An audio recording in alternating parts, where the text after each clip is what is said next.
Greetings, everybody, and welcome back to the Ashes Creation discussion round. I am really sorry for the delay. We had some technical difficulties, but we fixed them. And today, because we have a couple more people on than usual, we won't have any webcams because there's a shit ton of people here that have a shit ton of stuff to say. So why doesn't everybody say hello? Hello. Wow. How's it going? There you go. That's more like it. That's what I was about to say. Like Jesus, like I'm forcing everybody to be here. Okay, so I wanna go first. First topic. Okay, I want to talk about Tulnar. Straight up Tulnar. What do you want to talk about the Tulnar? Okay, so Tulnar backstory is that Tulnar are a bunch of races that came together and went to the Underrealm to survive. All right. And we seen the like the shadow figures that they showed us for Kickstarter, right? Yes. None of the races that we know of that are playable look anything like that. There's no tails, there's no nothing. We've seen a couple other races from Bearer, like the bird people, the goblins or whatever, the trolls, whatever it was, but none of them had like tails or salamander-like features. So what I'm proposing now is that there is a hidden race in the Underrealm that the survivors actually befriended, and that's how that whole racial mingling actually started. Here's the thing with that. All right, so we already know that there's the four primary races: elf, human, dwarf, and orc. And then you have a whole bunch of lesser races that are scattered across the map as well. There are hints that there is a secret elf Underrealm race, which is like the Dark Elf. I think that's more of expansion territory, though, but they want to expand when they go deeper into the Underrealm, because because this is all based off of D&D and fucking Pathfinder anyway. So you're probably gonna have like those being the Drow, end up being like a Drow race anyway. There's nothing hinting that there's other stuff in the Underrealm. It's probably just other minor races that went to the Underrealm to survive as well. Yeah, we know that the minor racers, we haven't really seen them, but we knew there was enough of them to actually contest the primary races. So we haven't seen them, but they're probably like some of them what we've seen in the Tulnar. What could they be? Because beast races, probably some insect races. That's not going to be insect parts of the Tulnar. Beast races and lizard races. Yeah, what I'm thinking is we're looking at a couple world bosses in there as well. I think there was a live stream, or maybe just like a Snapchat video of Matt Broom kind of designing those, and Steven came over his shoulder and was kind of just asking him what he was working on, and he was kind of saying that it could possibly end up being a world boss. I don't remember exactly what clip that is, but I can try to find it. It's one of the earlier ones. It's fine. It was after we got the two different shadow variants. It's one of the earlier works. That was a long time ago, and that was just the shadow and concept stuff for the Tulnar. But there's nothing saying that those will be like the actual end product, or I could link the fucking images right now. I use them as my background anyway. Yeah, those were just concepts. I wouldn't. I mean, but I want to look at those. Okay, really so gecko or salamander races, I get that would explain the tail, but at what here's now. Okay, this is now getting a little bit freaky. So if you're a little kid, if you're a little kid, you might not be watching this. So let's say you're a fancy elf, all right, and you're a survivor, and you go into the Underrealm, and now you're getting confronted with this underground gecko race. They have to, intermingle and, smoochy, slap that booty. And you get turned on by that? No, I don't get turned on by that because no, the elf gets turned on by it. Maybe the elf. I mean, that is one theory. Here's now another theory. Because anybody ever watch Goblin Slayer? I did. Yes. Yeah, I think then you know where this is going. What? Oh yeah. Yeah. What if this underground gecko race, kidnapped or hunted They're down this. part of the society. I don't think you'd Yeah. have a society where one of Well, your members relies on using females from other races to reproduce in a Why? forceful manner. Well, why not? No, why not? I would think similar to Goblin Slayer, you'd kill I them. mean, isn't the entirety of D&D a man goes and does the smoochies, as BCD said, with other races, and that's how they were created? I know. No, what I'm pretty much saying is, that there's a lot of survivors that went in the Underrealm, and they managed to, get a, make a castle or like a safe haven for them. But here and there, whatever race it was that lived in the Underrealm, kidnapped, survivors and used them for breeding. And then over the centuries, this new mixed race that we've seen, has become the dominant race. You have one primary dominating feature, though. You wouldn't have like several different, like the whole thing about Tolnar is that a lot of races did go down the underground to like escape from the chaos or from the apocalypse, but this is tens of thousands of years like in the future past that, and they've formed a society and interbred with each other. It's not like each one had enough numbers to like rebuild their entire civilization and cultures. Sorry, just to get in there. I do remember when they did their charity stream, Stephen mentioned there was a village of mixed races or something. That I know what you're talking about. The thing is that yes, so in the history before the fall, there were some people that fell in love with other races and had mixed blood children, and they were shunned by society and had to go off and form a village completely comprised of mixed race blood. Haven't you read The Lusty Argonian Maid? No. Yeah. No, it just, and because it just popped in my head, because some of these figures, they have like really dominant features that are like nothing, like crocodile like tails. So I was just wondering then, like, how that whole aspect of them over the centuries came to be. Like, what is that race that lived in the underground? I mean, they had to find probably environments down there where those dominant features were what ultimately curbed them, like evolution ultimately. Plus, you're making the assumption that go ahead. What brings creatures to keep those dominant features? It's more or less based on survival. So, if they were in that part of the cave that was more of a water-filled place, maybe the tail helped them get around the water more. I also think like part of the Tolnar is they haven't said the specific or named the specific races that like contributed to them. They're just kind of leaving it open-ended, so they have a lot of options when it comes to character creation. I think the idea though is there's supposed to be a large variety of these secondary races. I think from what I remember, have different features. I think from what I remember, Stephen said that they will have three main aspects: humanoid, scale like lizard, and I think cat-like features or something. For Alright, so you have mammalian, reptilian, and humanoid. Yeah, mammalian, reptilian, and humanoid. You can choose the base body structure from those three options, and then you also have a slider for like each one. Yeah. And so you would take on features of each thing.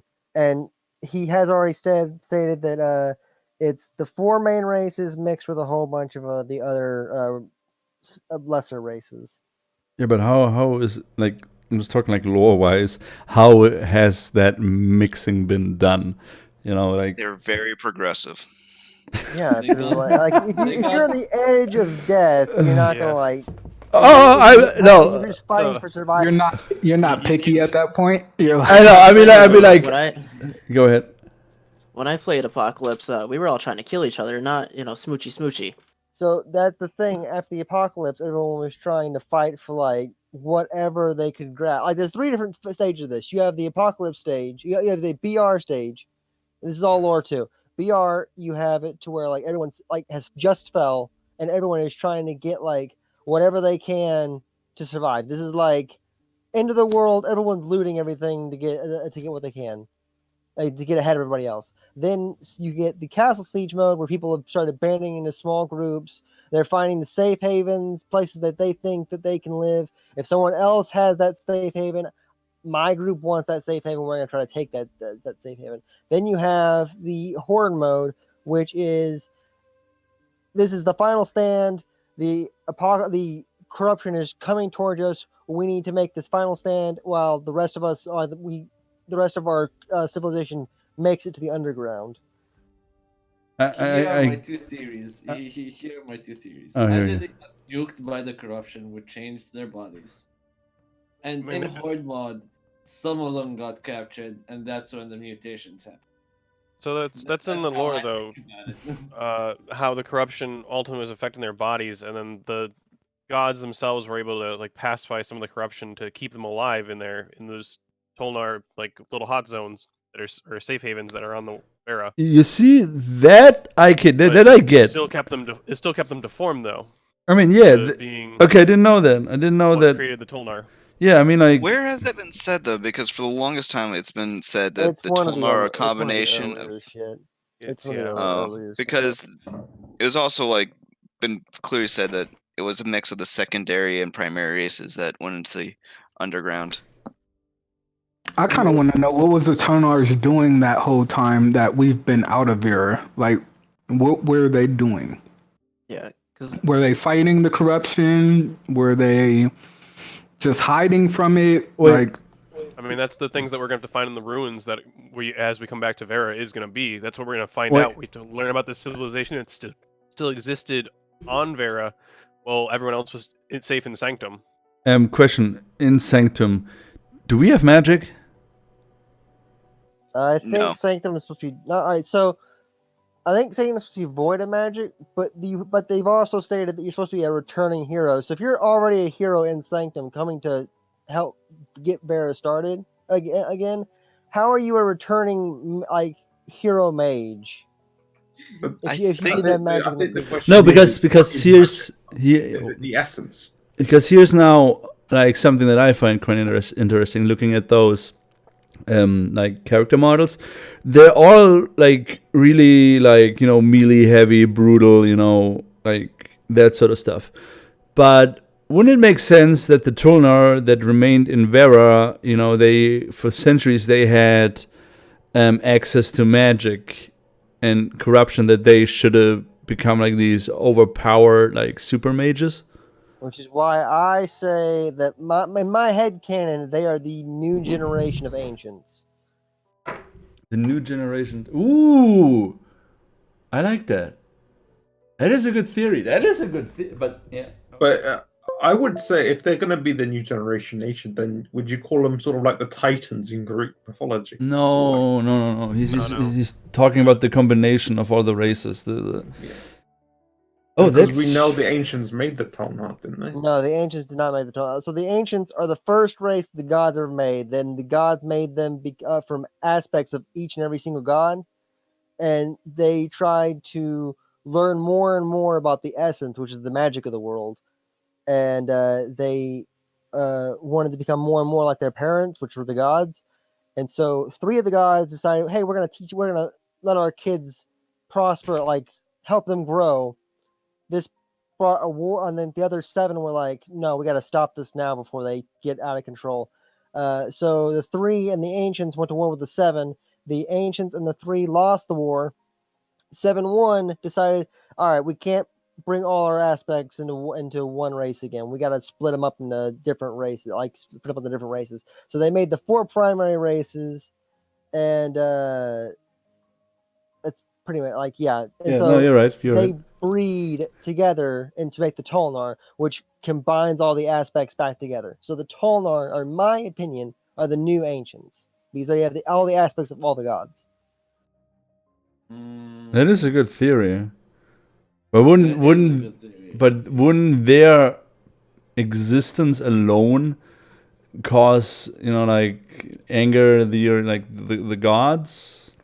We're not the Tolnar haven't tried to like become masters of the essence yet. As far as we know, they haven't tried to become masters of the essence yet. Maybe they don't even realize right now at this point that they are all the races combined and are in essence the new ancients. The Tolnar don't realize that, or the gods. Yeah, don't the Tonar don't realize that. Oh yeah, that because the combining of the races happened due to the corruption, right? So they don't understand that, that's who they are. They may find themselves later down the lore line that, oh shit, or excuse my language, but oh shoot, that was what the ancients were. They might find a dungeon that has hieroglyphs that show that, and that might be a realization for them. I just don't get the tails. That's like what's throwing me off. you don't have to have a tail. That's just like some of the reptilian and mammalian. Like if you choose, hey, my guy has reptilian traits. You can choose to have a reptilian tail. You choose like, hey, I want to have more bestial races. You pick a mammalian stuff, and you'd have a no. I get that. I mean, like, just how is how did it become a choice? What race did it come from? Yeah. Where does the animalistic features correspond exactly with the corruption? Like, what about corruption causes you to grow a tail? Just look at just like the one that threw me off, number 11. All right, let me actually try to zoom into that sucker. Number 11 is the one that threw me off the most. The one that looks like a turtle? No, he looks more like, I don't know, like a bear, lion, crocodile hybrid with a head of a human or something. Like, some of this actually came from the races and not the corruption, so remember that. Yeah, I know. There was probably... I mean, we have a bird race. There's probably lizardmen races with tails and stuff. Crocodile races. The thing that throws me off the most is probably number 3, to be honest, because that looks like an orc. Looks a bit orcish. Yeah, it does look... Yeah. Well, you can definitely see the characteristics of like the 4 primary races throughout different ones. Yeah, and then exactly, and then you like, for example, like 1 is a dwarf. Like 2 and 3 can be male and female orcs. 4 and 5 could be, I don't know, humans, I guess. Kind of drowy. I mean, like just like the bottom ones, the 11 and 12. Those are like the ones that really. 12 is the one that I was referring to that Matt Broom was working on when Steven came over his shoulder. Maybe it's sort of like, how the early Super Dragon Ball Z is like, the more you go, the more closer you become the monkey. So maybe the more corruption, the more you become lizard-like or something like that.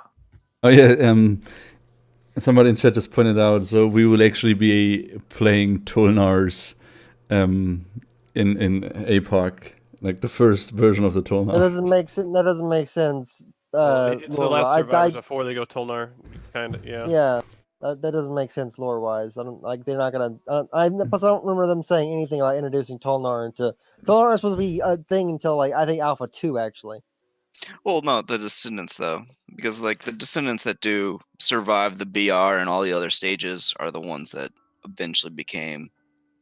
Oh yeah, I thought he said that. This would be like completely pre-corruption. Yeah, we may. It was a really bad joke. I apologize.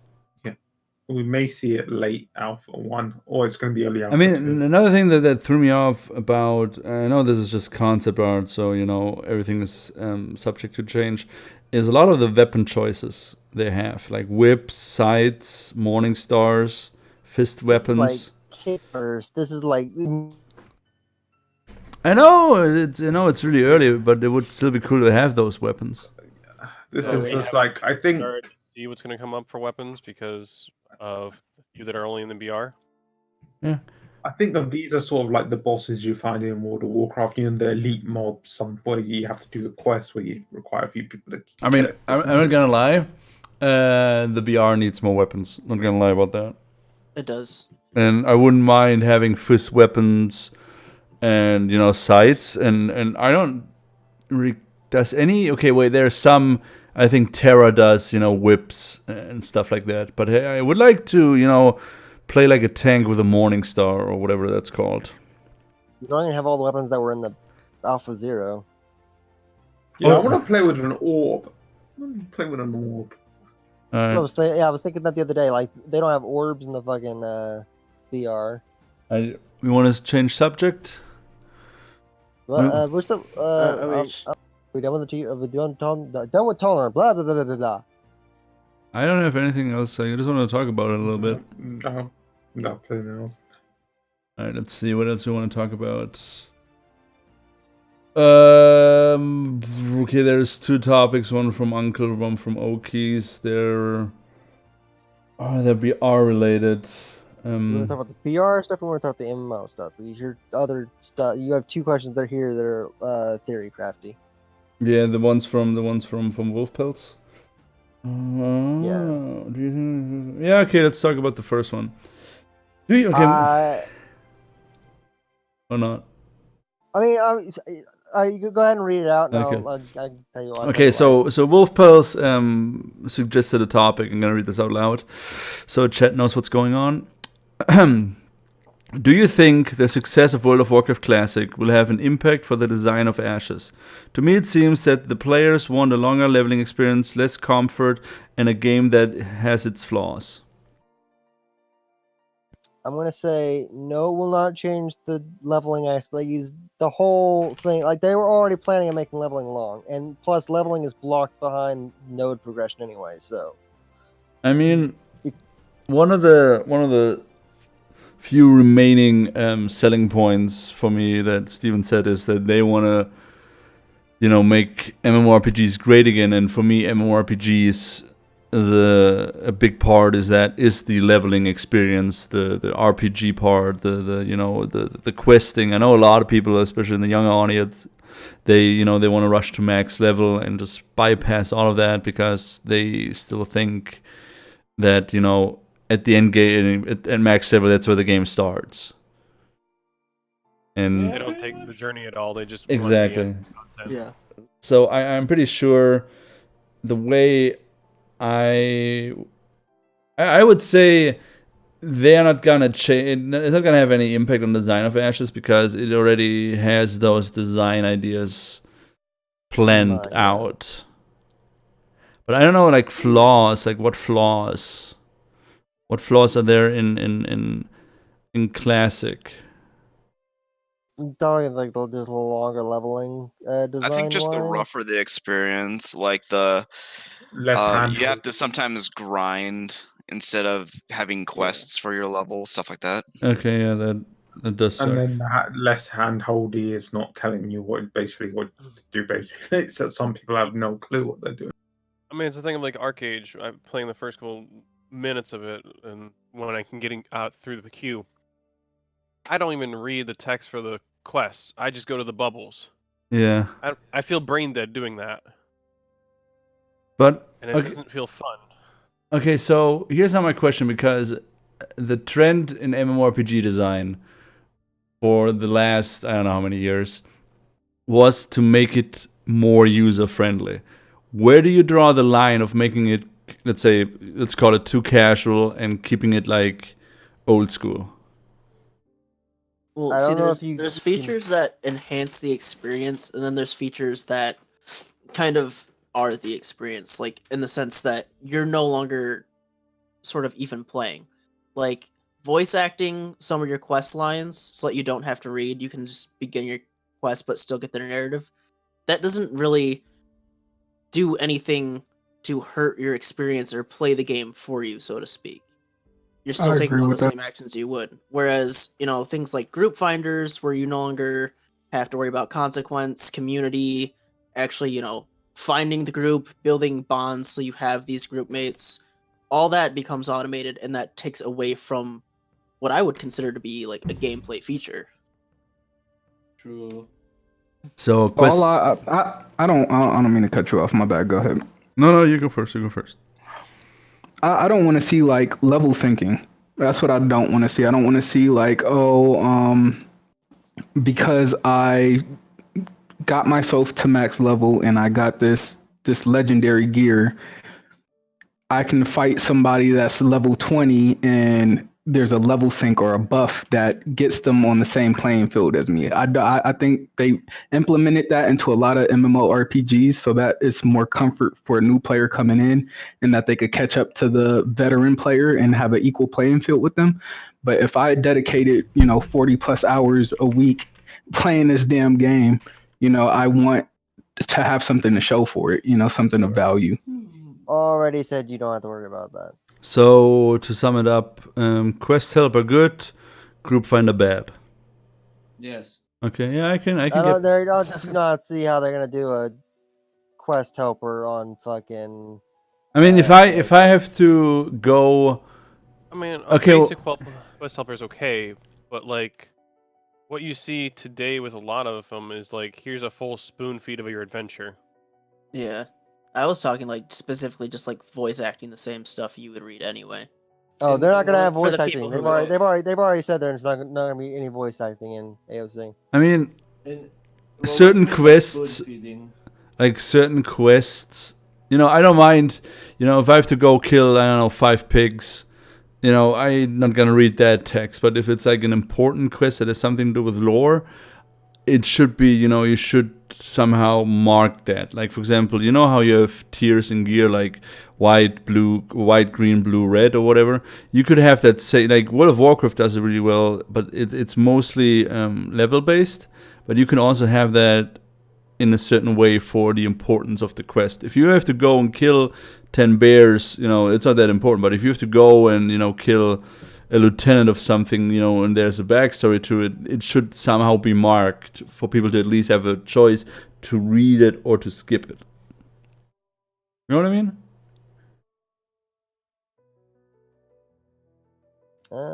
Yeah, I think. Wait, what do you mean exactly? Okay, so in World of Warcraft, I'm gonna take World of Warcraft as an example.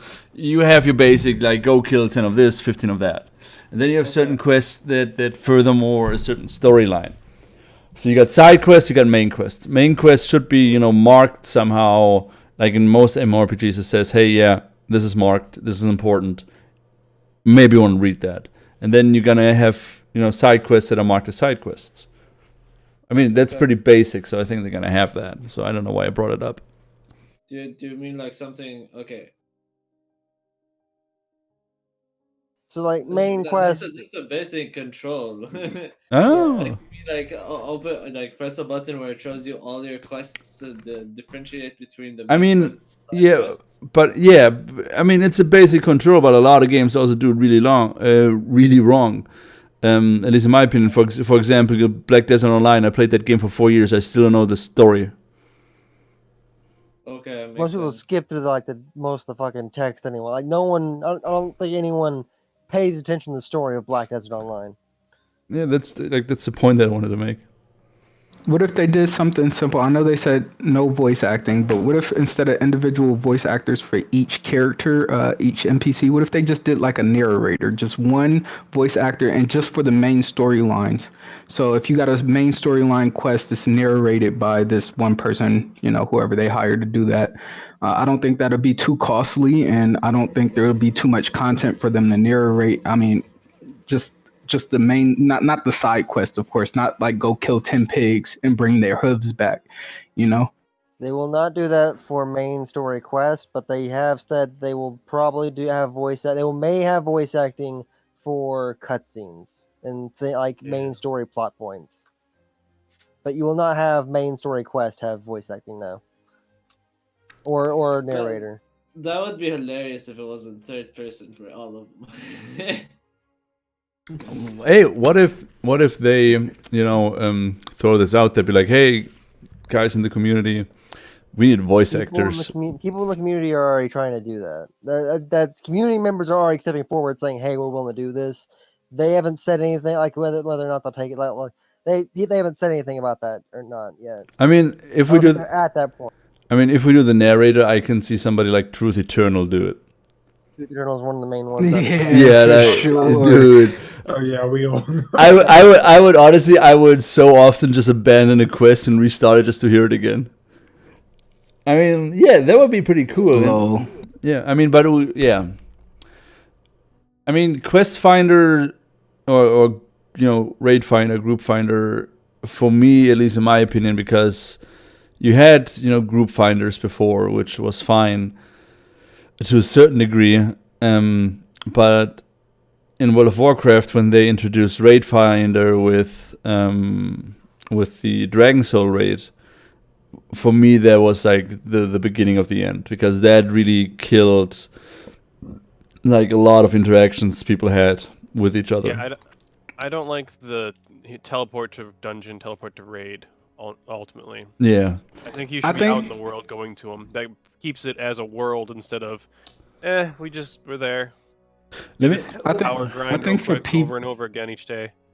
I think for PvE is excellent. Like I think or not excuse me. I think for PvE it shouldn't be there. Like you shouldn't be able to just pop into an instance dungeon. But I think for PvP is vital. Like having your arena queues, having your battleground queues. I think that's like vital for PvP. The open world PvP is excellent. Like that's gonna happen on its own while people are out questing. But I think like to keep the PvP community happy, you have to have some type of like arena queue or dungeon queue, which I believe they confirmed back in like the Alpha Zero days. I mean, that is fine because that is, arena PvP. But, if I want to do like a PvE dungeon, that's, I think, a completely different like scenario. Always still have a physical location, of course, for like your arenas. Yeah. Like, I still want to be able to I can go the gladiator the Coliseum and I can watch people dueling for a while. Let me ask you this, because it just popped in the back of my head. I don't know why I remember this, but didn't they say something about there being like blackboards at nodes where you can post like, hey, I'm looking for 4 guys to do this dungeon. Yes, every village. There's supposed to be bulletin boards for quests and stuff, and there's supposed to be leaderboards that appear at the nodes for like completion time for this and how many people and all that party stuff for like clears and that. I mean, I think that would be fine because you still would have physically to go to the board, and people would have to go and look at the board. I mean, if you do the whole like summoning stone thing, I'm fine with the summoning stone of like WoW. Where you can summon your friends to the location. One person just runs out there and then summons their friends. See, I disagree with that point because don't think they're gonna do that. If you're going to a dungeon full of like dangerous enemies, like that's their territory. If you're just setting up some magical rock, why wouldn't they just leave the entrance 2 feet away and destroy that? To me, it's just it doesn't seem real for that to exist there. Plus, they've already stated there's gonna be any fast travel of any kind, so. Yeah, the only fast travel is the scientific nodes between each node at the Metropolis state, if they're linked. But what if there was a summoning rock inside the dungeon? Like 2 teleportation things? Sorry, I don't think that should actually exist, but like the idea being that once you've cleared a certain portion of the dungeon, and if someone has to leave or something, you can summon someone to help you finish the dungeon. Ways to get out? I think a phase, isn't it? Like a phase lock sort of thing. Yeah, like ways, kind of like checkpoints in a sense, like picking exactly. Well, then how does PvP work at that point then? If you have phases where your group is locked into that dungeon, I thought these dungeons were supposed to be PvP contested as well. So I think some were meant to be PvP. They want the vast majority to be open world type dungeons. Yeah. No, I was just entertaining the idea of. Yeah, they wouldn't want to have a summoning rock outside the dungeon, but what if they had their own inside the dungeon? And if you had cleared a certain part into the dungeon, you could use it in like a situation where you might need to summon someone who had to either go repair or someone left, and you need someone new. Maybe there's a quest item dropped from, which is a temporary item while you're on that quest that enables you to activate a panel in the door or something. I don't know. It might do something. Yeah. So I was just like thinking about that scenario of having something a summoning rock outside your dungeon. That could work. Yeah, something I liked about Classic WoW a lot was how like not each dungeon, but quite a few dungeons had like different tools or keys that you could use to access certain portions and kind of skip through it a little bit because you had already cleared up to a certain point. I think something like that would be pretty cool. I think that is kind of good, because the thing is either it's going to be some sort of mechanism via the boss, or it's going to be on open world. The gate is going to be open and it may be achievement based, and it'll let you pass if you got the achievement or something. I don't know. Well, they've already stated there's going to be several secret like shortcuts and other areas inside dungeons that if you have like a specific class that has this specific what are they called? There's like a skill utility skills that clear areas, and you can already like go past, like say this entire area is poisoned. You could take a cleric and they can use purification to make it to where it's not poisonous anymore. Or there's a hidden doorway that you can use a mage that can just like unveil this magical hidden area. And which they already told it that there's going to be things like that where like you have like a rogue can find like a hidden door and unlock it to find things. Like they've already talked about utility abilities kind of being added in for dungeoneering. I mean, we also know some dungeons are going to be race based, so you will access certain areas based on the race of the node. You also have different interactions between your race, though.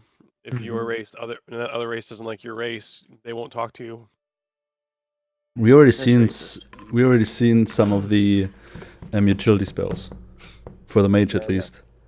Yeah, and we've seen some for the cleric as well. Seen some for the cleric. I mean, the whole thing of like the Dark Pact ability, seeing them use that to where like corruption can be found in a dungeon and you have to ultimately pass through it somehow. How many utilities will there be for that? You take minor damage. The cleric in Alpha Zero had a similar ability, not with corruption, but it was like poison, where they had to like clear it out so that people could pass through. Yeah. Then that raises the question: is like, what is going to be the perfect party? Is it going to be all 8 classes, or are you going to have to take some classes out based on which one's more meta to clear the content? I think that's kind of what the utilities are for. I played a dungeon in World of Warcraft. I can't tell you what dungeon it was because I didn't play that heavy. But there was a dungeon where there was multiple paths to get to the end boss, and maybe based on the composition of classes that you have entering the dungeon with your group, maybe you could take different routes to get there based off the classes that you have and their utility skills that they can use.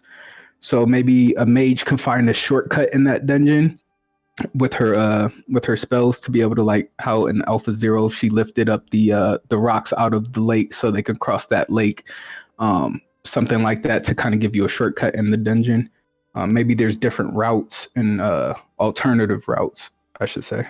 Because that makes me think: is what if there's a dungeon where you require 2 mages to activate, I don't know, some sort of object and react with the world, or 2 rogues or something to activate a mechanism at the same time to get to their certain boss or something.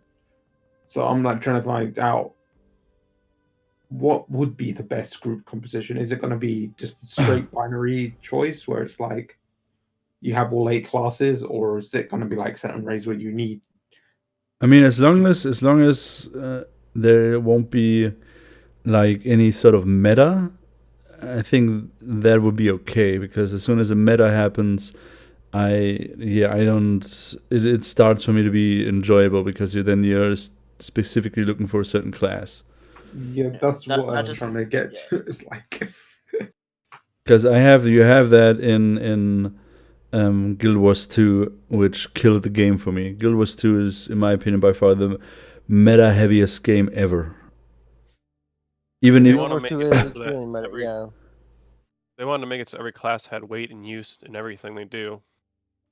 We know that the 3 classes that are guaranteed to be in there are going to be Bard, Cleric, and Tank. Those potentially Summoner, depending on how that's working, but it's what you're going to do with the other classes. Because you're going to have your healer and your buff multiplier and your tank guaranteed in there. Are we anticipating like very large scale dungeons so that they can, you know, accompany all these different classes, unique abilities like per we already dungeon? know. We already or- know dungeon raid sizes. They go all the way up to 40.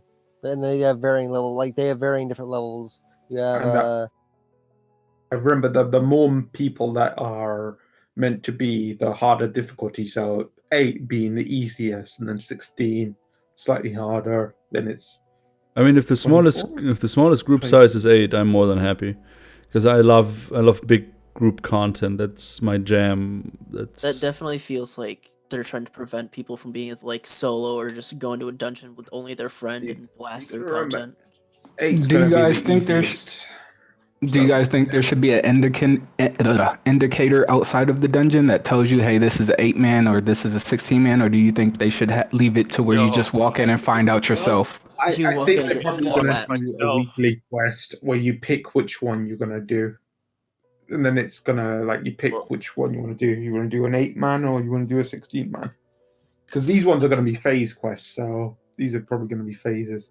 And we know I was talking more so about the open world dungeons. Do you think they should have like a indicator? I know Star Wars: The Old Republic. If you entered a heroic zone, it would tell you like this heroic zone takes 2 people. This heroic zone takes an average of 4 people. You know, so I was curious. I say nay.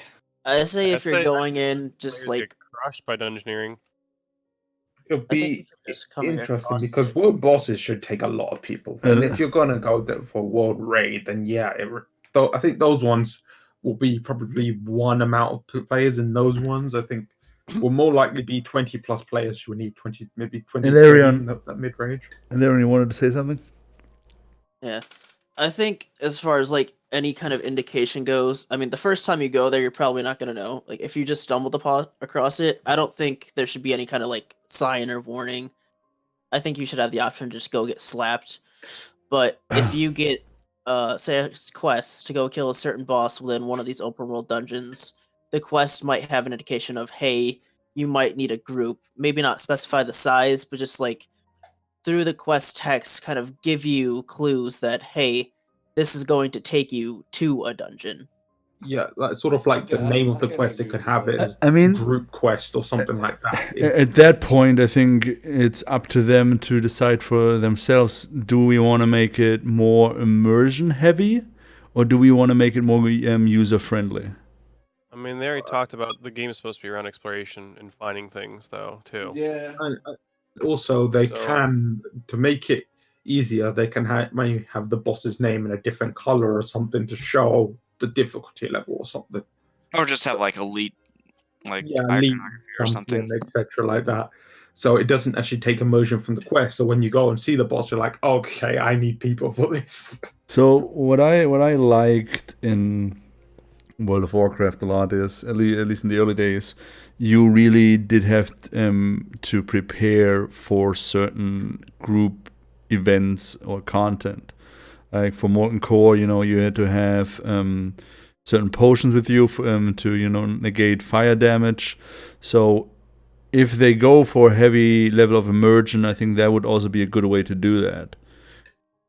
Because make group content like, okay, today I want to do Dungeon XY, and Dungeon XY I know there's going to be a lot of probably depending on what dungeon is, there might be a lot of ice enemies, monsters, whatever. So I have to get people together to manage that. How far do you guys think they should take, if they do stuff like that, how far they should take this? They should. I think they should make it really immersive. I think they should make it as immersive as possible, without hurting the game. Of course, I mean, too much of anything is bad, but I think they should try to make it as immersive as possible.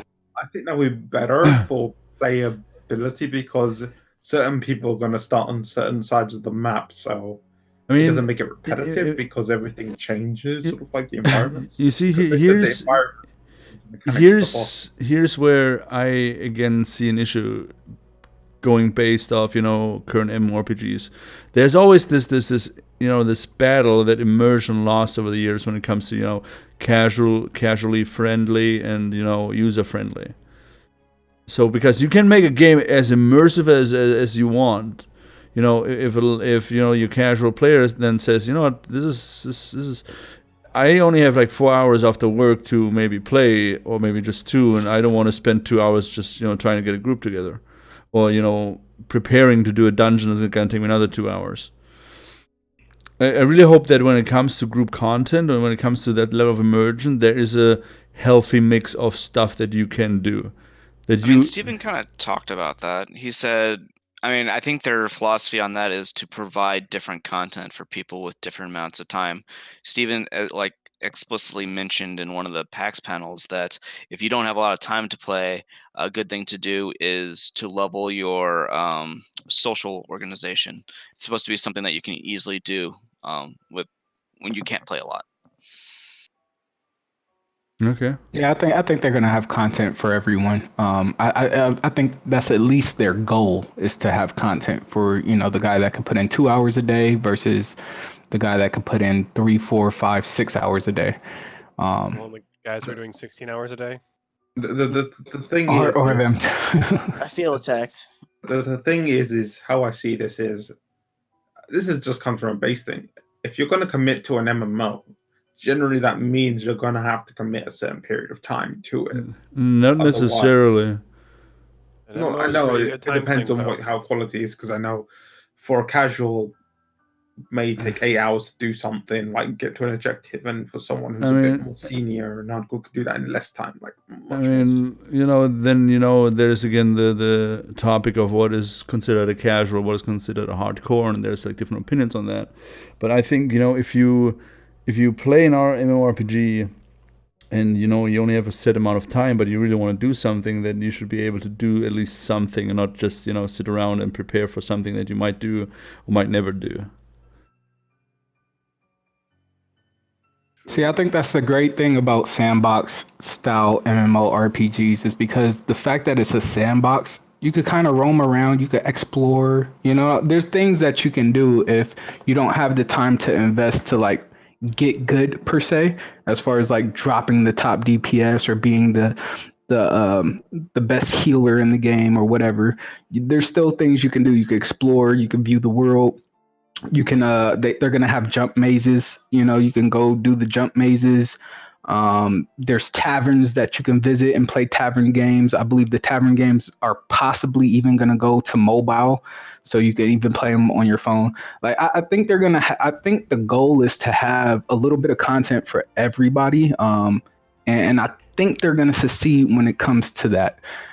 Now, my thing is the immersion, like BCG was speaking on. Like, the immersion thing is where I'm curious to how far they take it. Like, are they gonna have where you can take off nameplates and stuff and take off the UI? Is there gonna be an option for that? You know, like, just the UI. I think they said that you can hide nameplates and guild tags. I think they said that. I think Steven even mentioned that before, when people were mentioning guilds, he didn't want guild names or something to break immersion, because, you know, you have people having the UI silly is names. completely customizable, is what they've already said. That's awesome. That's awesome. I mean, there's a lot of things, you know, they can do, a lot of things they should do. At the end of the day, it doesn't matter, you know, if somebody, if an individual likes it or not. You have to, you know, satisfy your entire player base. And if the entire player base then says... I kind of disagree with that. I think you should make your game, like, you should take that into consideration, but you should make a game, like, design it to be played a certain way. Yeah, true, but, you know, if you... Like, yes, you need players, and you need to take into consideration, like, what they want, but, like, if you make a game to be played one way, then you should try to double down on that and support the players who want to play that game. You can't cater to everybody. I mean, why do you guys think I'm trying to become a traveling merchant? I want to see the fucking world. I mean, Staggerson, I agree with that. I completely agree with that. And just, I always try to remember, like, the other side of that coin, which is, it is a business. And just look at, you know, how World of Warcraft tried to accommodate, you know, change in player behavior and the overall trend of MMORPGs. Yeah, but isn't it almost World of Warcraft proof of not to do that? Because it was the more they got away Yeah. from what their player base wanted or what they originally set out to create, that's when things started going down. Yeah, that is true. That is true. But again, you know, that's I don't know, like 15 years now. That was a process of 15 years, and I hope with Classic, you know, that they learned something or the industry changed something. But now you have to pretty much define the new norm of what, you know, most old school MMORPG players like myself, and I think I know most of you are the same way. We know what we want. We don't want some, you know, Asian, you know, grinder. We want something that is worth playing and investing our time in. And then on the I other, want pet battles. yeah, fuck you. Chicken battle. You see, but then again, this is like, I maybe sound a little bit dramatic, but for me, like, we're a dying breed, because most players, younger players now, it's the Fortnite generation. They want to jump into a game and have everything instantly. Like a fast food company. There you go. This is what I mean. The definition of hard and all of these difficulties and the normal has been changed and watered down. What we called 10, 20 what years. they call hard is what we called normal. Like, I mean, what we expect honestly, like right now, like when I remember back, I was like so excited. I'm like, yes, I'm gonna spend all day just trying to get to that one dungeon, and then I might do it in 2 weeks. And that got me excited. Now, that feeling when you clear it. Like that's something else. But now I think of, okay, now I have my level 60, you know, Warlock in Classic, and I'm like, okay, so now I have to spend an hour trying to get a group together because everybody in my guild is offline, and I'm like, okay, cool. And I'm not even you know, there's this time issue that I think changed over the course of the last 10 years, because now people, they want this instant gratification. And I think at the moment, I know Classic seems to be doing okay, but I think at the moment it's more nostalgia. What's the word? Nostalgia. Thank you, that word. So now I'm looking at best example. I'm looking at what's his name? The guy, the freaking World of Warcraft streamer, Asmongold. In like when his stream, like when Classic came out, he almost hit like 100K of viewers, and it's going down. And you know, Classic is, you know, it was that hype, but it's slowly going down again. I don't know if it has to do because a lot of people already know what Classic was, and you know they're moving on to something else. But I think they're all in arcade. What I wanted to figure out now, what will be interesting for me to watch is, what is the current trend of what's the formula for a good, successful MMORPG today? That's what everyone wants to know. That's currently doing a success. I say, don't go offline within 4 years, or make, you know, money and keep growing as a game. I mean, Final Fantasy has been out for how long, and they just managed to hit over 1 million. It comes down to the community. It depends on how much the community. No, it has nothing to do with the community, because you can have a community behind the most dumbest games ever. It's the overall player base of the entire video game player community that changed, that whole mindset changed, at least in my opinion, over the last 10 years. Like remember back in the day, like we were like, oh dude, you know what we're gonna do all weekend? We gotta play Counter-Strike 1.6, dude, it's gonna be so dope. But you gotta remember, the weekend, most of those people who played back in the day are probably now settled down with a family. And I know, that's what I said. That's what I said earlier. Now you have to deal, if you want to bring out a game, you have to deal with the Fortnite, you know, Fortnite generation. If you, at least in my opinion, I don't know how you guys see that. The thing is there is a young MMO crowd, but it's not because there hasn't been a good Western MMO for a while. The last one everyone remembers is WoW. Pretty much is the one that blew up.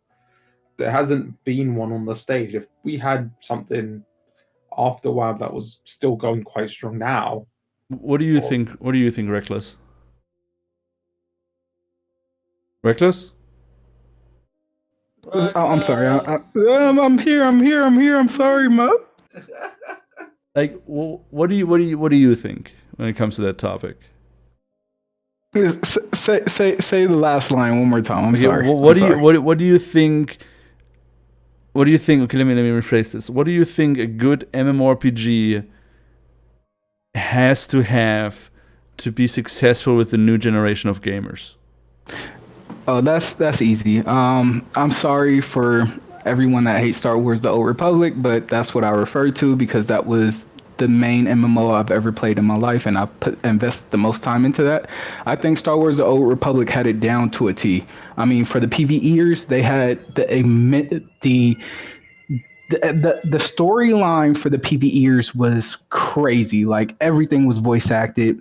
The cutscenes was amazing. I mean, the budget there though obviously was ridiculous, 400 plus million or something like that to make the game. But they had everything except for, to me, in my opinion, the fact that the engine just could not handle the open world PvP aspect of the game, and that's what that particular community was looking for.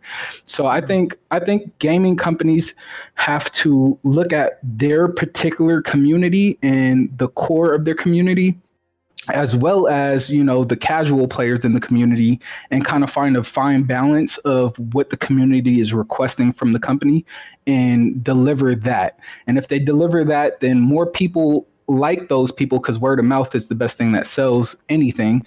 Those people are going to tell their friends are going to come play, and you're going to have that nice, good balance. So I think as long as the systems that they're implementing are functioning and they deliver them to their community, everything will be fine. I think that I want to just step on that point because I also play SWAT for most of my time. That they had a good balance because the PvP in that game was really fun, as if it was on a modern engine. And I think also the other issue was the publisher was they weren't backing the devs or something. And the thing is you need to back your community and the devs really. If they got a good vision of what the game is, that's where it comes down to. If they know what they're doing and what they're making, because if they have no clue what they're making, then. Kinetic, what do you think? Sorry, I've been zoned. I can definitely touch on this. Go ahead. Okay, so I think, I mean, this is gonna sound really, I don't know the word, but I think in order for a newer MMO to be successful is to kind of do what World of Warcraft did, and or even like a lot of modern games. They put a lot more into the entertainment outside of just the gameplay. Like they make it something that's fun to watch. They make it something that you don't have to be necessarily good at to enjoy, because there's enough other forms of entertainments through, like, you know, the various cutscenes, the big reveals, just having other interesting concepts like that reach other forms of entertainment, like, you know, media, movies, music, all that kind of thing is also a draw that can get people to play, even if they don't necessarily fit gamer culture and they're not like super hardcore. They can still, I think that'll grab more casuals and the Fortnite generation without having to turn the game, you know, into Fortnite for people to play it.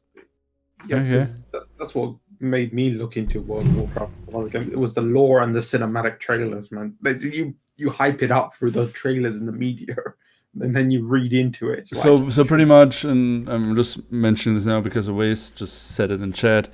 You pretty much need a mix between World of Warcraft trailers and Fortnite content updates.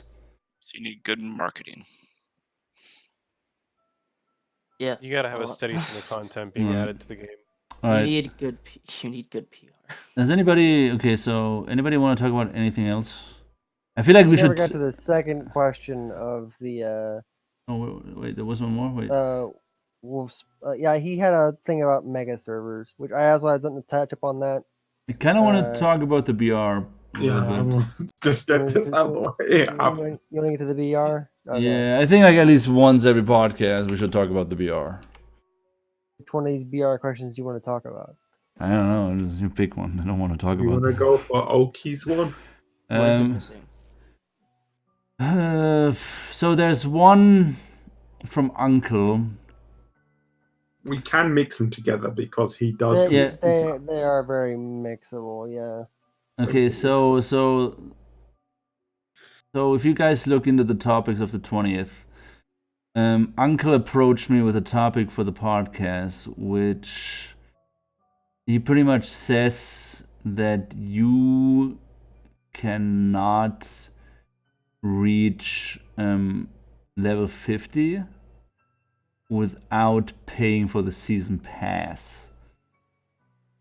A lot of people have been talking about this. It's kind of true. You can't really if you weren't already playing the VR like from day one and doing the weekly quest. If you just now started in October, you're not going to be able to get all the XP needed for to hit level 50. Well, it depends if you have a job or not. I mean, he brought this up because it said, the armor of the Autumn Knight. It says unlock free. All right. And Yes. and he pointed it out because he pretty much said you cannot unlock this for free unless you paid for the season pass. Yeah, that's Which pretty much technically it, you do make your money back if you pay for the season pass and go all the way through. Yeah, but okay. So I mean, Well, here's the thing: there's still a pay to, like, a pay. Yeah, there's still an entry to that. investment, but yeah. Yeah. The thing is that I think the issue is them labeling it as free. It's not really free. It's possible to get to level 50 from day one without it, but you have to grind out on how many hours. Right. in- Cost of It would honestly embers? be. It's from level 1 to 50. It's about 10,000 embers. Oh, no. How many embers you get for $10? 1,000. You get 1,000. Okay, so from the grind alone, just buying the path, you end up making that 10,000. That you make 1,000 embers. You I make wanna say? Isn't the You make them 900. Yeah, you make it 900. You're pretty much getting your dollar back in the path, then buy other cosmetics. Yeah, okay, but still, like his statement pretty much was that It's The issue is labeling it as free. So is it really free? If you have to, you're encouraging someone to buy the path. Then it's not really free, is it? Well, I mean, has anybody tried doing the What level are you? grind? You mean the grind without the season pass? He does the math. He does all the math for the thing. He does all the math for the experience and the levels inside the question that he brought up. Let's also link in Oki's question. You can link these together as well. Yeah, because Right now we're talking about leveling. Oki's question was that he feels that you need hooks after 50 to keep players going for the BR. And this also links into another thing because we know free to play stop getting cosmetics after level 25. So what would encourage them to go all the way to level 50? Other than that armor. Okay, so that question from Oki's, I thought about this. And it's, again, who is the BR aimed at as an audience? And don't come with the argument, there's no audience, it's for testing. It's aimed for both. It's aimed for MMORPG players and it's aimed for Battle Royale players. Okay, so let's say it's just not heavily aimed for either, unfortunately. It isn't. Want to elaborate? It's aimed for more PvP oriented. Kinetic. Even though I don't call it proper PvP. Melgus, Kinetic. Want to elaborate? So we're trying to appease to their MMO guys. They had the statement of, it's for testing in the background stuff for the MMO. Getting that. Cool, great. It's still not going to play for any MMO players. It's the whole constant refusal of people even to touch the BR as MMO players. Now, as for BR players, they don't have half the structure in the game that's required to actually pull the BR players from the other big BRs if they wanted to. There's so much missing. It's not marketed right for being an actual BR either, which is why they're at this weird, it's a testing ground, and it really is a testing ground that gets stuck to where it doesn't fully sway either side of the community or either communities. Okay, so in your opinion, for them, because I made a video about what I thought some changes could be to make it more appealing to BR players. What do you think they should implement to make this more attractive, let's say, to BR players? A build mechanic. A build mechanic. I'm sorry to cut you off. Right off of Fortnite if you do that. Do not do a build mechanic. Do not. I think they have to have their own individual mechanic that's separate from things. It's like how, as much as it hates to say Realm Royale is it's what it gets compared to all the time, Realm Royale had their own thing where they had the points where you did the repairs, like BCG in his video talked about a little bit. The reason why I say build mechanic is because it helps to balance out the RNG. That's why I say the build mechanic, because it doesn't have to. I mean, you could put your own twist to it. You could change it up a bit, but you need something to help balance out the RNG. Is what you have to have it so much more fast paced than it is then. I think also the issue is you're gonna either pick a range or you're gonna pick melee. Having both, because range will always win if the person is good with an aim, like from distance. It's like if you get a headshot, more or less it's over. I think the BR is all over the place. It is all over the place. That's what Tank was saying. You could all over the place and does not. You could go either route, make certain changes to please, a certain group, but that would, I think, would kill it for the other focus group. It's because I said this, like the in my opinion the whole moving and super jump stuff is pretty much like killing the melee combat. So if you would take that away and you would implement changes I mentioned and more like of an RPG feel with healing and that stuff, and you would slow down the damage, you would really do attract maybe more MMORPG players. But then again, you're gonna have BR players look at this like, oh yeah, I don't want to play this. I don't want to play. Force people more to use the horse mount ultimately. Yeah. Get around. Yeah. Yeah, I don't know why the horse is on the horse is the horse. No, just the problem that I always have with the BR. And I play 2 matches a day live on stream. And first one, I lost because a guy chased me halfway across the map. I don't get chased in any other BR halfway across the map. I don't get chased. And any other BR that I played, it's long range. It's completely different play style. And the second one I won just because, I was camping with, and just waiting for people to start fighting so I can jump in. It's the whole, I think the whole design aspect of the BR is how do I best explain this? It's not a clusterfuck. It's and it's just still bare bones. It's kind of I wouldn't even say call it bare bones, because if you Melga, stop interrupting people. I swear by God, I'm gonna mute you in a second. I don't think it's bare bones, because if it would be bare bones and they would add more stuff on top of it, I think at some point it will collapse.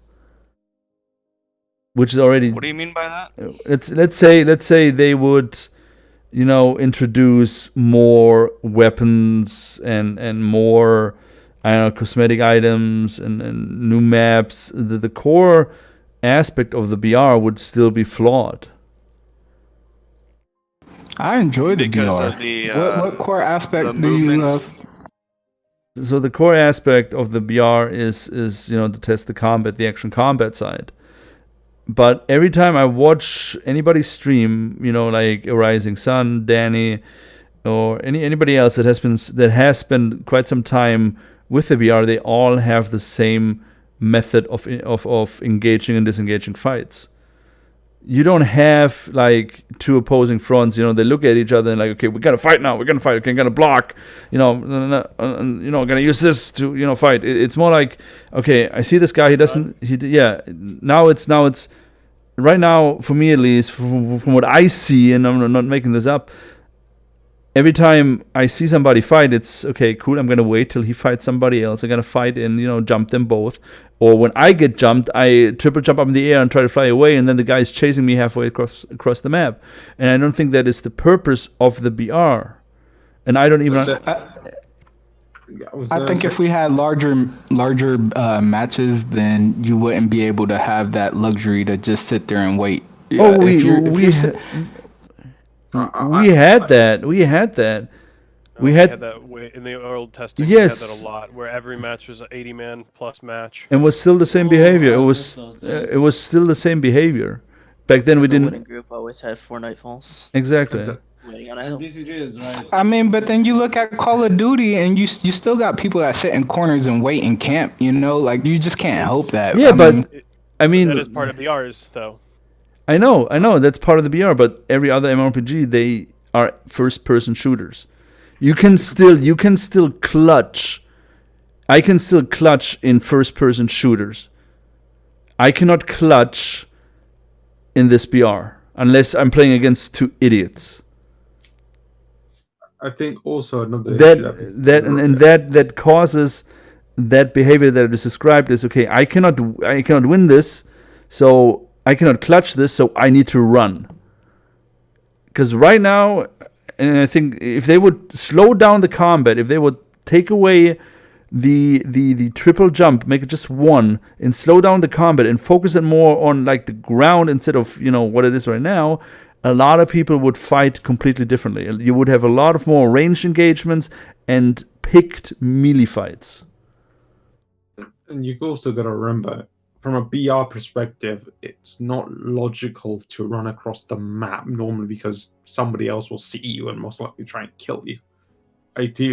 So they need to. That's what I think BCG is getting at. No logical person would just run and chase someone across the map.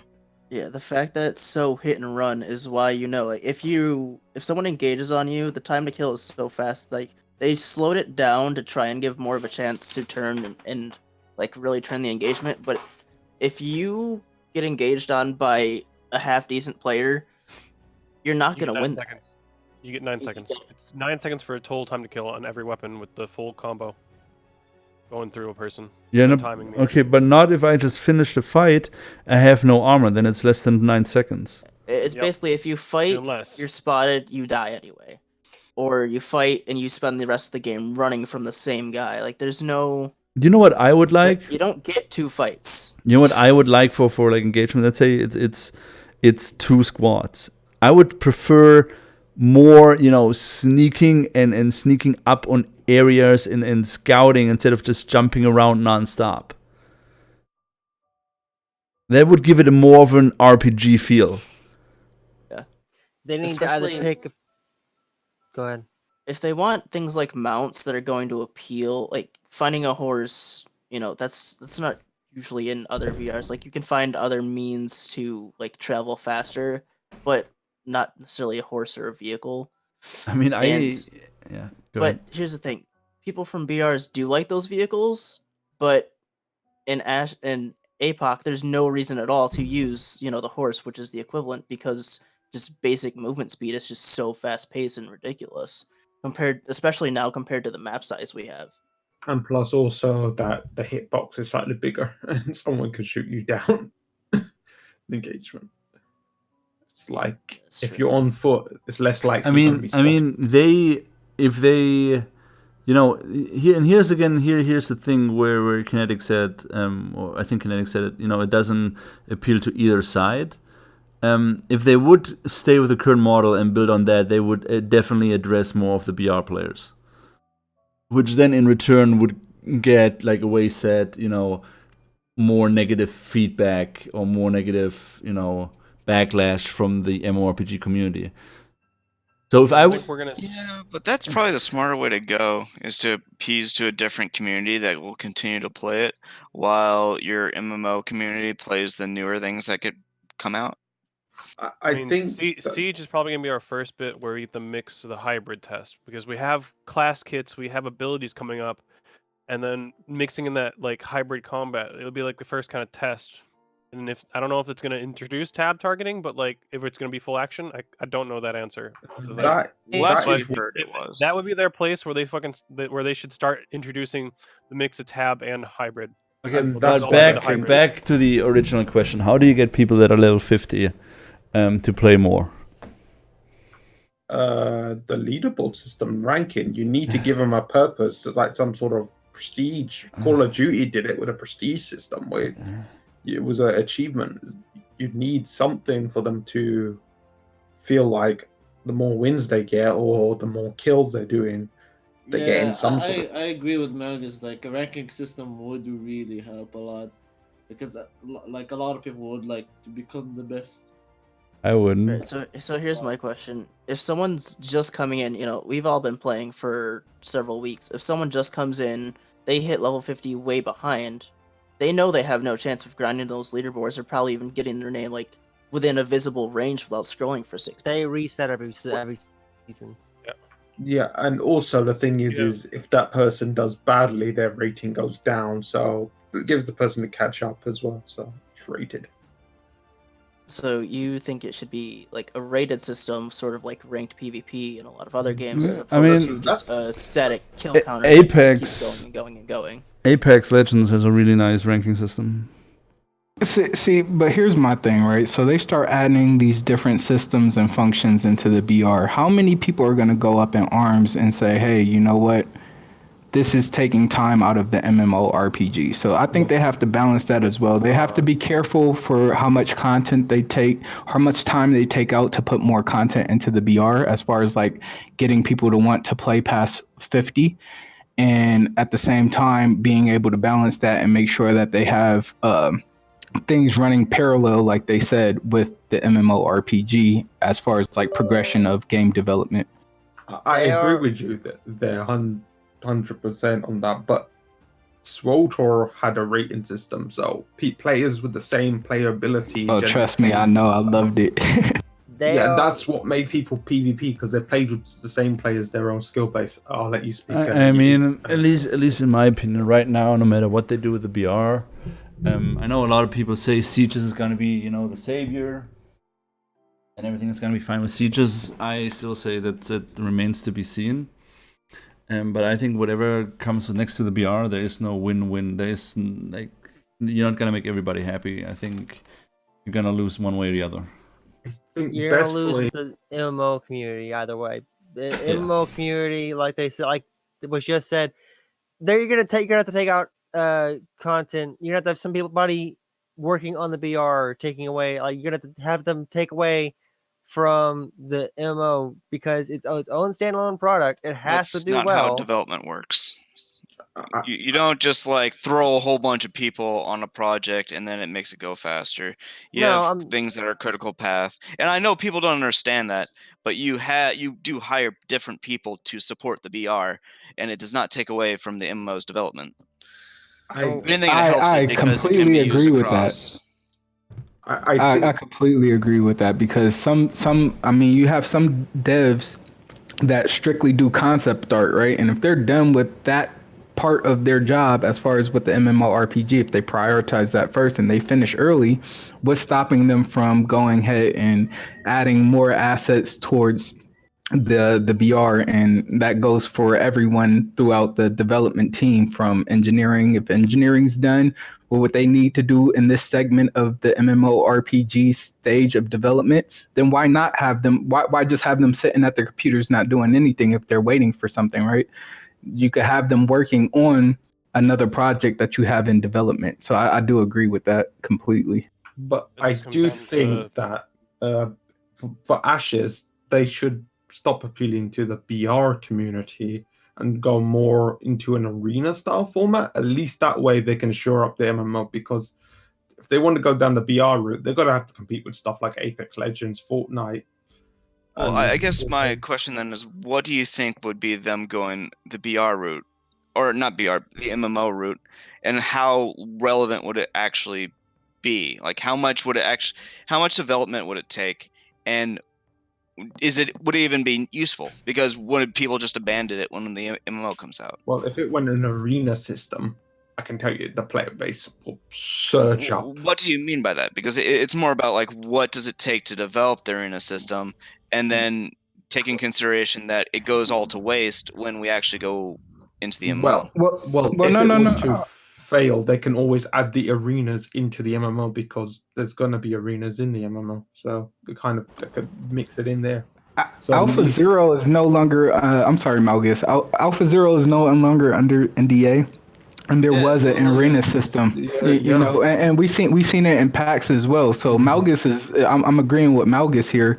If they took that core system that they developed back during PAX and took that arena system and implemented it into a fourth mode, because we have 3 modes in Apocalypse. If they integrated it to be a 4th mode within Apocalypse, that's something that I think would draw a lot of the community back into the Alpha Zero hype, so to speak, phase of things. Because when we know if the Epoch was to go down, we know it's gonna be in the final. They can always add the assets to the MMO because we know.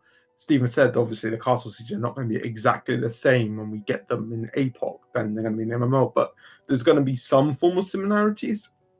So at least you know that, okay, this is sort of going to go in MMO. And the same is for Horde mode. It could be, how I see a Horde mode, I see them as the Final Fantasy Fate quests, you know, the Fate ones where you go in an area and you have to kill mobs that are attacking a certain area, etc. So I see MMO aspects in the other 2 modes. It's just this BR mode that I don't see any MMO aspects in it. And to add to that, no, you don't see the MMO design, which is not heavy. Yeah, like, I see the aesthetics, but you know, sort of something like an MMO. In an MMO, instead of having weapon or abilities tied to weapons and gear, all you do is you unlock it through leveling and a class system. Maybe the same stuff is there. The VR then. Maybe that's what Melgus, stop interrupting people. This is my last warning. Alright, Staggerson, go on. Oh no, that I think that's all I really had to say. Is that like there's not as much of a difference between the BR and the MMO as people like to act. I hear people say like it's just a BR. It's like, yeah. Who are those people? I can think of Proxy. Proxy's the one I'm thinking of. Okay, Proxy. Because here's my thing, and again, I guess I'm gonna be the bad guy. Every time I you know, talk to people, you know, that I know online from, you know, playing Guild Wars 2, World of Warcraft, you know, people that I spend years with playing, but get out of touch, and we, you know, went back in touch, and I started explaining, hey, yeah, so what are you doing? I'm like, yeah, I do a podcast for this game. And, you know, they start looking into it, and then they come back to me and they say, oh, dude, so you're doing content for Battle Royale? And then I have to go into this whole spiel of explaining it, and I think... Well, yeah, that's just... I'm sorry to cut you off, BCJ. That's just the lack of knowledge of your fans, though, of your viewers. No, those are not my fans, they're not my viewers. Those are just people that I know online. He still shouldn't have to do that ultimately. He should be able to market the product as the product is that is coming, though.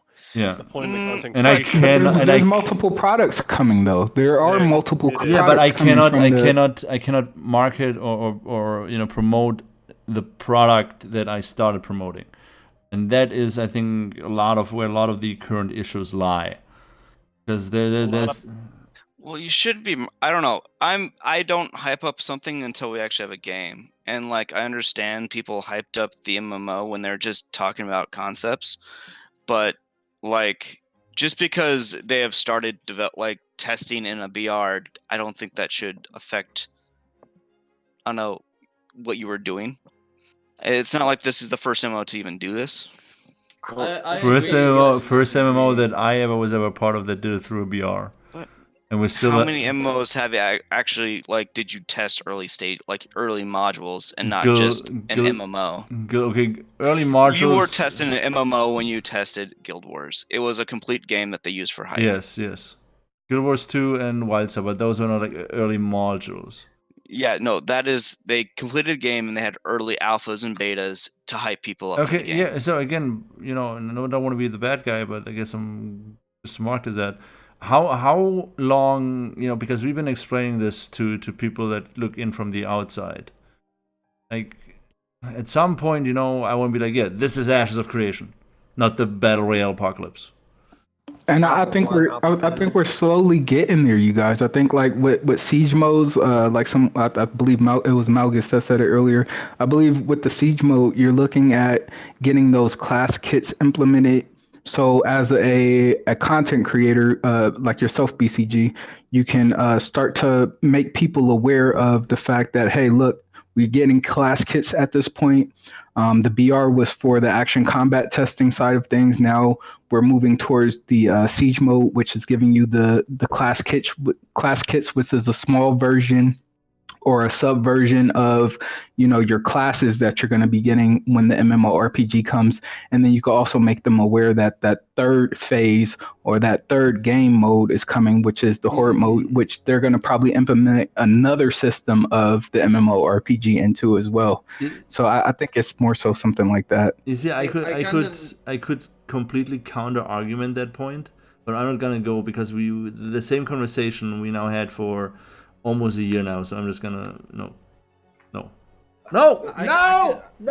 fuck off, no. Oi, let me tell you. I'm going to talk about one here. No, Malgus, you are silenced now. Faisal is talking. I'm putting a mute button on Malgus. I kind of can disagree and agree at the same time. It's cool that everything can be implemented to the MMORPG, but when you look at it at the marketing standpoint, when you have a lot of people looking at the Steam reviews and it's taken so negatively, I had to explain to all those sponsored streamers, all of them, all their viewers, that this is just a test phase. And to, like, wait. I can actually read you guys something. Give me a second. Continue. Okay. Wait, continue. Wait. I have to look for it. Like, all of them came to me because I told them, if you have any questions, come to me. I'll answer it for you. They all asked about the Steam reviews. Why is this a bad game? And it's such a bad marketing move, because explaining to them that the whole entire community is in disarray is very hard. And trying to rebuild that trust between the company and its players for the long term, it's not gonna be good for them. All right, so I just posted something in the which is the creative brief for Ashes of Creation Apocalypse that is being passed out to sponsored content creators. Sponsored content creators are people that are getting paid to play the game or make videos about the game.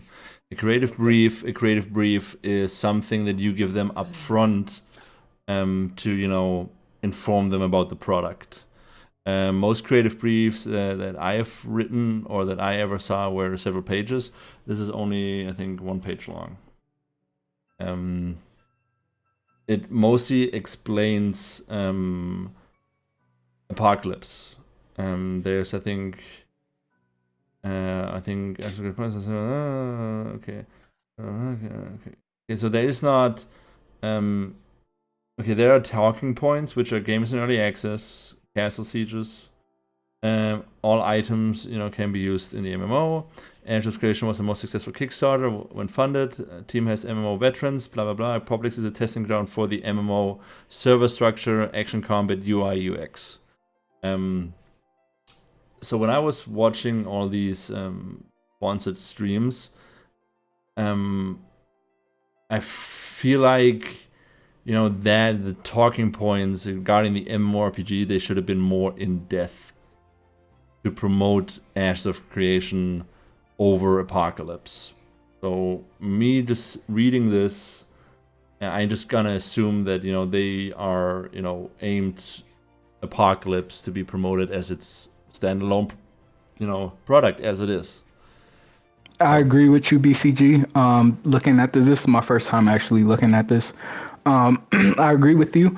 But I also feel like they was kind of stuck between a rock and a hard place, right? They had their backers, Kickstarter summer backers, and people that purchased the store packages as well, and it just wasn't enough to push that back end system.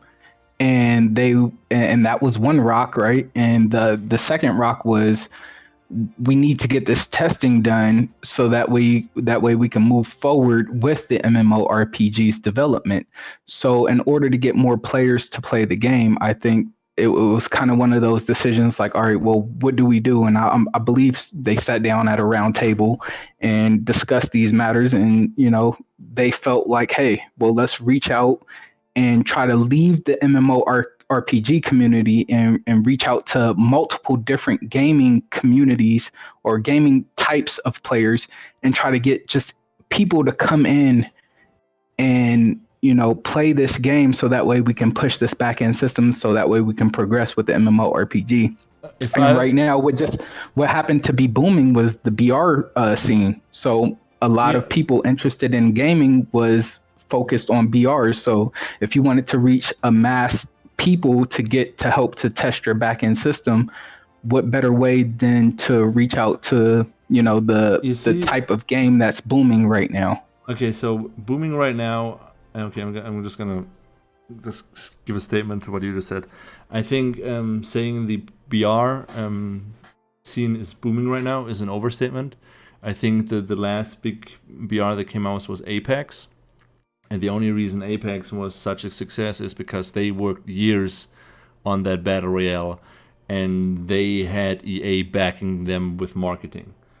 So bringing a BR out into early access a year later, and then paying PUBG, like main PUBG streamers that only play PUBG, marketing point can be argued. But if their goal was to achieve more people through that road to test their back-end systems, my standpoint on that would be it was a complete fail. Because I can guarantee you, from just spending the last 3 years with most of you and most of the viewers and most of the people on the Discord, I can guarantee you that if you told us that this upcoming Sunday or the Sunday after that, you need 200 people to test something from that point to that point, you will have those 200 people. I can guarantee you that. That would have been a way better way. But no, that's not actually giving them what they want. Like that's good focus testing, but just like getting as many people hammering the servers as possible, creating as many situations as possible. That's why they did the BR. So I agree with Mackerson. Okay. Then what could have they done differently? Because spending money on sponsored streams on big content creators did not do the job. Shroud playing this, I think, once or twice, did not do the job. What would have done the job? I think. Oh, sorry, go on. And I was going to say, if you got a community on board, because you've got to remember, majority of the community did not want the BR. I think that's the issue. If it was an arena, the community would have fully supported it, and then you would have got more better positive reviews, etc. Then you would avoid this drama of. No, I mean, honestly, no, not despite what the community wanted. I'm not talking about that, Marcus. I'm talking about what should they have done to further or to improve the testing and the data they needed. Because the normal marketing way of promoting your game that cannot compete with any other BR currently on the market, even with the worst one, and I know some people say this is fun, but you can still not compete with other BRs, did not help with the testing. So what could have they done differently? I want to be productive now. What can they have done differently, or what can they do now to get more people into this game playing testing? I think so. Before the BR, we know they were testing their action comment internally. I think if they had showed what they were doing internally and then explained their thought process of why they wanted to turn that test module into the BR, might have helped, especially if they showed like how this mechanic that is being tested on this weapon will translate to this ability on this skill tree in the MMO. Stuff like that, I think, might have helped. It would have smoothed out the MMO's discontent toward the BR a lot more. Okay. It's like, hey, this is the exact thought process we used to why we are developing this form of BR over an arena, even. Okay, Like, so it's just that connection isn't there with the MMO players. I gotcha. No, what I want to know now is we know maybe Siege is towards the end of the year. I know a lot of people, take that as, it will happen. I'm in the club now of when it's live, it is live. Before that, nothing. But what can they do right now?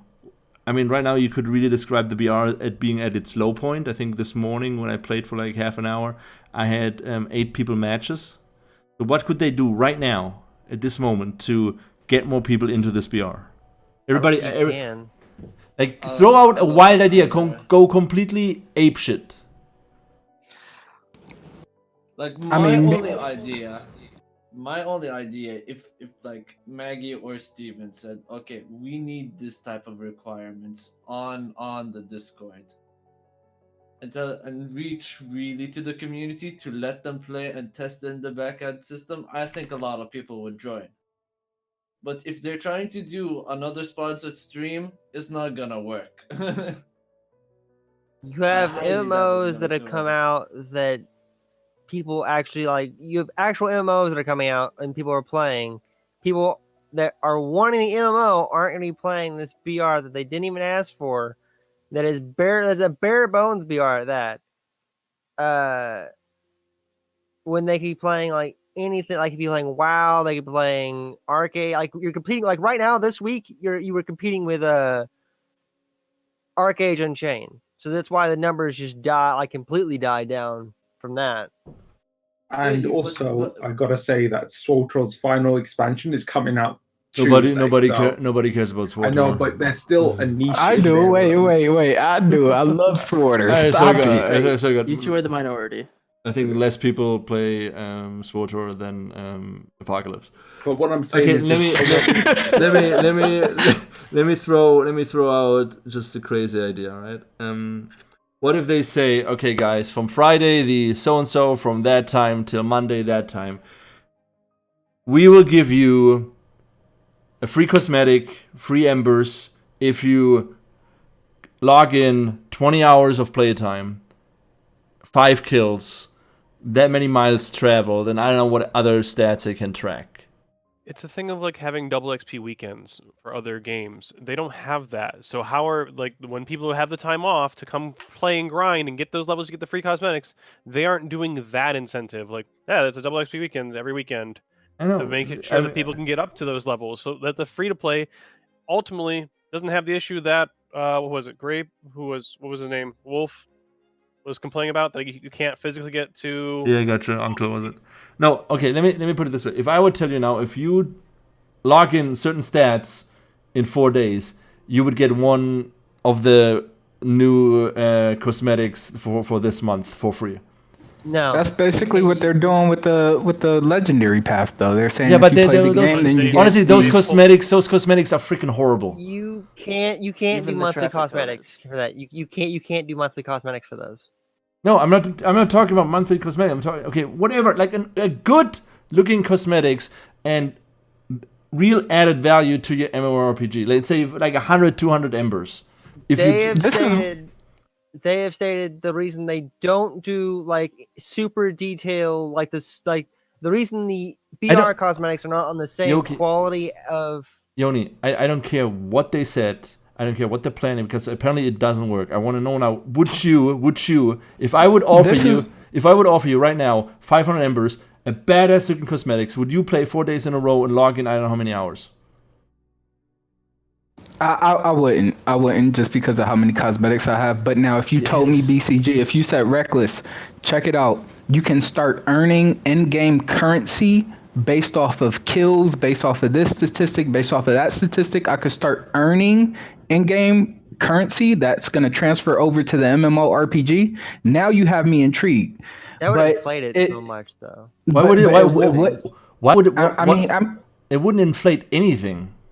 You don't know what if you start with having already 50,000 gold at the start of launch.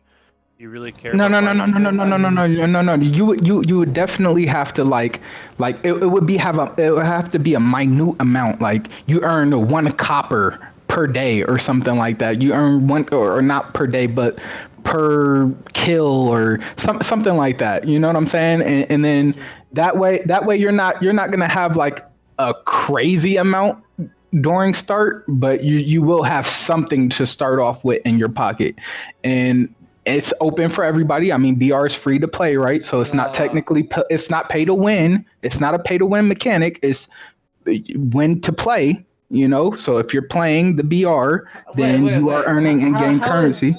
How is that not a pay to win mechanic? That just sounds like a bad what are idea. you That just what are you sounds like a what are bad you idea. paying for though? Like what are you actually paying for at that point? You just said that I would get like how many? You would coppers get to play the game. you would get A copper. you would get currency to either Well, buy either yourself way. cosmetics that are not pay to win, or to pay for game time.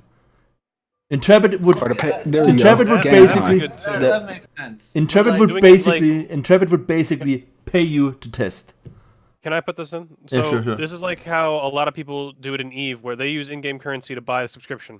If they sat here and said, okay, well, you can earn the in-game currency of Embers, which can pay for your subscription, ultimately, which I don't know if that is part of their marketing scheme. I don't think it is. If they did that with the BR test, people would be trying to earn that so they can fucking have 12, 13 more months of gameplay free.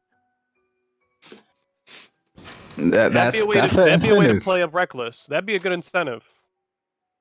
Hey, you play our testing, help us test and get this thing developed, and you get subscription to the MMO ultimately for free by just helping us test. So you're not paying that $15 every month. That would be a good fucking idea if you excuse my language. That would be a good freaking idea if you ask me. Yeah, I That gives you that reckless. You're a PI member. You have no incentive to play at that point because you have lifetime subscriptions. yeah, there you go. But he can still earn currency. But how many? You can still use the embers to buy other But cosmetics. Yeah, there you go. Wait. How many people have lifetime subscriptions versus Anyone how that's many people? 500 plus. Anyone that's a Kickstarter from Wait, 500 plus. What percentage is that? What Wait, percentage? I'm looking it up right is that? now. Jesus fucking no. Christ. Everybody, chill the fuck out. I'm looking it up right now. So what is it, 500 plus? 500 plus 500 market. and I believe above. it's 4,000 players have the lifetime, if I remember Lifetime. correctly. Wait, I'm looking right now. In total, who were bought into the early bird special and above. So that's not even half of a full server then, basically. Not even half of a. 1,000. Don't forget about the early birds. 1,414. 1,000, around 1,400, or maybe I'm just, 1,500. my argument there was that you're not giving them much of an incentive to fucking play. I mean, if You're People not have, like, you're not 4,000 pushing the whales for more money though. You get to play You're the giving it to MMORPG general without players. without a subscription. You get to start the game. So when the game launches, you already have your subscription set up. You're already good to go. So come launch day, I don't have to spend $15.99 to play the game or $14.99 or whatever it is. I can just play because guess what? I helped them test the BR, helped them test the backend system, so on and so forth, and I earned these subscriptions for the next couple months. okay, has anybody a better idea to get people to play this BR? I have a more clear cut, like elaborated, like how to do that. If that helps. Sure, go for it. Okay, so say we have daily quests and we have weekly quests that work. Say they wanted to make playing 5 matches every day for a month equal to a month of subscription. They could do that. Every person who wants a free subscription for a month will play 5 games a day for a month, and that might see an increase. I prefer the Embers thing rather than just flat out giving time. The thing is whatever they implement, regardless of BCG's idea and that 5 days, someone will just do the fix, and then once they've done that, they'll just log off. Like, that's why the player base is going down, is because everyone's starting to hit 50 or they're skipping to 50. So the only people playing now are the people that want to do that level 50 grind. Or they're waiting for squads to come up because they want to play with people. It's fine. Because I'm just worried because a lot of people are like, oh yeah, Sieges is gonna be the savior of APOC, and Yeah, but if siege numbers dwindle, it's going to be even more detrimental than it is for the BR. Like 8-game BRs is going to be a lot better than 8-person sieges if it ever reduces that far. I mean, giving people timed events with an incentive to play and get the information you need, I think, is a valid way to do this. And you would have not lost any money because you generate the currency yourself. You do not lose any money. I know studios that give away in-game currency like it's freaking paper money to content creators and so on. BCG, how many did you say were 500 and above? 1,400 maybe. Plus people have upgraded that's incorrect because it's 2,967. That's Sure. only from Kickstarter. Yes, because I've just done the calculation myself. Because there were early bird packages. If you have not calculated those. Yeah. And plus, that's without anybody. So it doesn't it doesn't decrease their value. It doesn't matter if you're Kickstarter. It doesn't decrease your value because I wasn't saying it decreases the value. I'm saying it makes it to where like it decreases the point. And it doesn't give them incentive to fucking do the thing. Well, then if you get more than if you get more than 600 people playing your BR, you already improved the BR because you beat the peak that the BR was at. Agreed. I agree with that statement. And then on top of that, if you backed anything past $400 for this game, if you kickstarted or summer backed or whatever, and you're upwards in the $300s to $400 market for backing it, then you should want on your own free will, you should want to help develop this game. And that's just my opinion. I mean, I'm not gonna throw $500 at a video game and be like, oh, well, if it succeeds, it does. If it doesn't, whatever. I'm gonna try to help it out, and that's just me personally. And I've backed way more than $500, so I just I don't know. I think anybody that has a lifetime subscription should already be have an incentive to help develop the game. So adding free game time or earned game time, I should say, should help. That's what I thought. But when I was in the discussion yesterday, a lot of people kept telling me the people who had Alpha 1 access, like for previous tests before this went public, 40% of those were the only people participating in it. Only 40%. Most people won't touch it until the A1 comes out. Most people like I semi agree with Rucker saying you should want to help out, you should want to test, but most people will not touch the BR. They're gonna wait till but if you give them okay, can we stop talking about Siege? I'm talking about the BR. If you give them an incentive to play the BR, to give them to deliver data that is useful for the MMORPG, because if it would be for me, APOC would die the second the MMORPG comes out, but this will not be the case because this is a standalone product and they want to make money with this. So how do you now get enough people into the BR to get the information you need to make your main product, and then move sources from your main product to the BR to make it again a valuable or a valid product by its own? So do what Kinetic said earlier, do XP weekends, and you also need do what Okies is saying, where you need more hooks past level 50. I know, yeah, that's what I meant. That's why I brought these set testing weekends where you can earn in-game currency. I don't agree with the in-game currency thing. Which I kind of do agree on, because a huge chunk of the community is going to either rage on this, which I do not really care. But the people who have lifetime subscription, they're not going to see this effect at all, because they already have a lifetime subscription. You know why double XP weekends won't do anything, in my opinion? It's not gonna do shit. Faster. No, because almost nobody is currently playing or caring as much to level up. So even double XP, triple, 4 times the XP won't matter to majority of the community. But if you tell them, listen, now you can make in-game currency. In-game, you can buy cosmetics as soon as the game comes out. Even make it so you can apply it to the shop that's in The monthly. Yes, even that. If you, I don't know, something. I just want this to freaking work. I hate the thing. If I could spend embers on monthly cosmetics, I'd be much more apt to actually like. Yes. Buying those Saying, cosmetics. if I was getting embers out of it, I would probably be more likely to do it. Right now, I feel like I have like 10 to 20 bucks worth of nothing.